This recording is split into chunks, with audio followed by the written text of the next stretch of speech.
China invented paper money 700 years before Europe even tried. Imagine holding cash that's mostly air and trust. That's exactly what ancient Chinese merchants did. They called it feiqian, which means flying money. And here's why the name fits so perfectly. Picture yourself carrying a fortune in copper coins. Those coins were heavy, strung together on ropes. A single large payment could weigh as much as you do. Your shoulders would ache carrying money across the country. So merchants found a genius solution around the year 800. During the Tang Dynasty, traders deposited their heavy coins locally. In return, they received a simple paper certificate. You could carry that light paper anywhere in the empire. Then you'd exchange it for real coins at your destination. The money seemed to fly from city to city. That's the flying money that started it all. But this wasn't quite paper cash you could spend. It worked more like a modern check or receipt. The true breakthrough came a bit later. The world's first real banknote appeared in Sichuan province. It was called jiaozi, and it changed everything. Merchants in the region faced a strange problem. Their local coins were made of iron, not copper. Iron is heavy and nearly worthless per piece. Buying a bag of salt meant hauling pounds of metal. Your arms would give out before you finish shopping. So shops began issuing paper receipts for stored iron.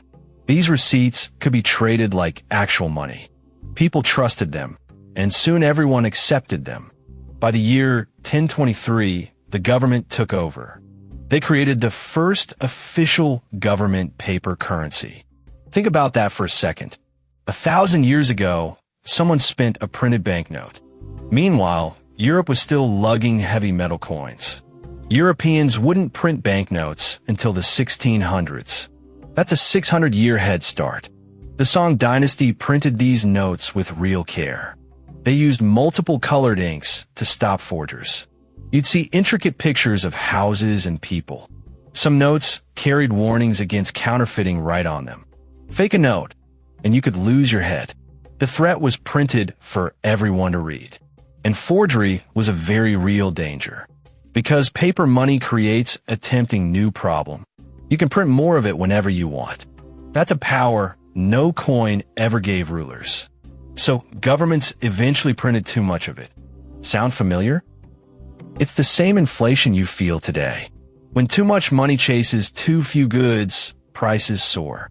The ancient Chinese discovered this the hard way. The Mongol Yuan dynasty printed money like crazy. Prices exploded, and the paper became nearly worthless. Your life savings could shrink overnight. This was history's first great inflation crisis, and it happened centuries before modern economists named it. When Marco Polo visited China, he was stunned. He saw the emperor turn bark into money. Paper made from mulberry tree bark, stamped with a seal. Polo wrote that it was like alchemy itself. Back home, nobody believed his wild story. Turning tree bark into spendable wealth sounded impossible, but it was completely real. That mulberry bark connects to something you know well. The same tree feeds silkworms that make silk. So the tree behind Chinese silk also backed Chinese money. One humble plant powered two of China's greatest exports. Now here's a detail you can almost touch. Early jiaozi notes had a limited lifespan. You couldn't keep one forever like modern cash. They expired after 2 or 3 years. Then you'd swap old notes for freshly printed ones. The government charged a small fee each time. Imagine your money having an expiration date like milk. The scale of this system was enormous. At its peak, paper money circulated across all of China. Millions of people used it in daily life. Farmers, merchants, and officials all trusted the paper. This was a fully functioning cashless-style economy, and it ran without a single bank machine. Consider how it reshaped ordinary shopping. Before paper, buying a horse meant a wagon of coins. After paper, you slipped a note into your sleeve. Trade sped up across enormous distances. Cities grew richer and more connected. The lightness of paper literally moved the economy faster. Your daily convenience of a wallet started right here. But the story took a surprising turn later.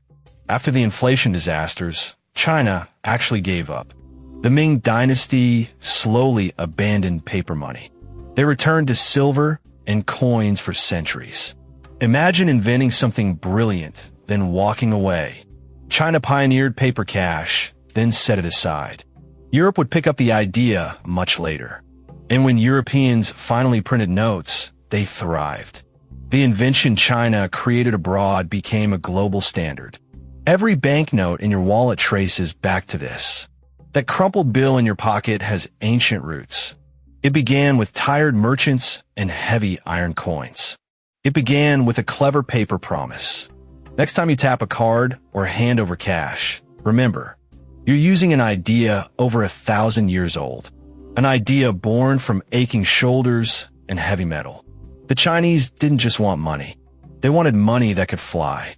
And with paper, they made it soar. If this amazed you, subscribe to World in Chinese Eyes for more incredible history.